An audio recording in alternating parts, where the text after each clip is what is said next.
We began this 400-mile rolling rally from Newtown on Saturday. We rolled through Ridgefield, Greenwich, Harlem, Morristown, Doylestown, Baltimore, College Park, the Washington National Cathedral, all to arrive at the Capitol today. All these very different communities stand together and united in calling for stronger gun violence prevention laws. Saturday afternoon, we crossed the 145th Bridge in New York City and built a bridge linking Newtown and Ridgefield and Greenwich to Harlem. Councilman Jumaane Williams implored us to ride on until people hear you. Ride on until people understand that there are kids dying in this country. So we rode on. We rode on carrying the pain of moms and dads, brothers and sisters of gun violence victims.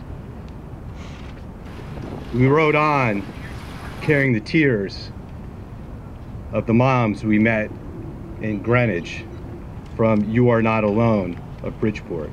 We rode on with hearts given to us in Harlem, the green representing Sandy Hook and the black and red representing the Harlem community.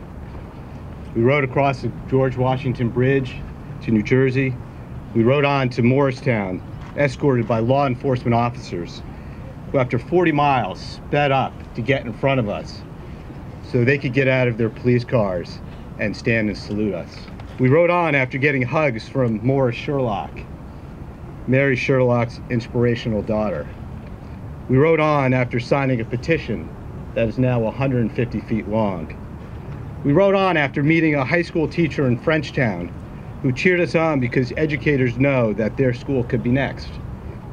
We rode on to Doylestown to be welcomed by a community refusing to give in and be intimidated, but instead standing strong. Moms Demand, Ceasefire Pennsylvania, and Trinity Episcopal Church, thank you for your courage. We rode on through a small town with a man standing on a corner holding a sheet of paper that simply said, "Remember."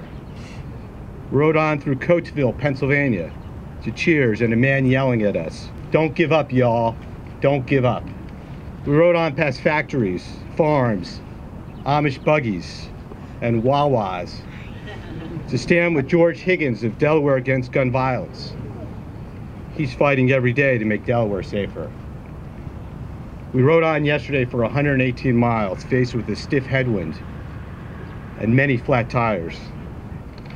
We rode on to Baltimore with a motorcycle escort from the Organized Chaos Bike Club led by Deanie Jones of Washington, a mom who lost her daughter to senseless gun violence. We rode on through Baltimore with kids refusing to give in to fatigue as they rode as hard as they could to meet us at City Hall. Some said that the Connecticut effect wouldn't last, and they're right. Now it's a movement. And this movement is no longer just about Newtown, but it's about how America is uniting and demanding that our children be allowed to grow up and pursue their dreams.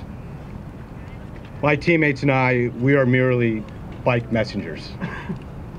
And we were dispatched by Americans of all walks of life, from the faith-based community to moms and dads, from big cities to one traffic light towns, to deliver a message to Congress. And here's the message. Put politics aside and get it done to protect our children and allow their dreams to be pursued. You may say I'm a dreamer, but I'm not the only one. I hope someday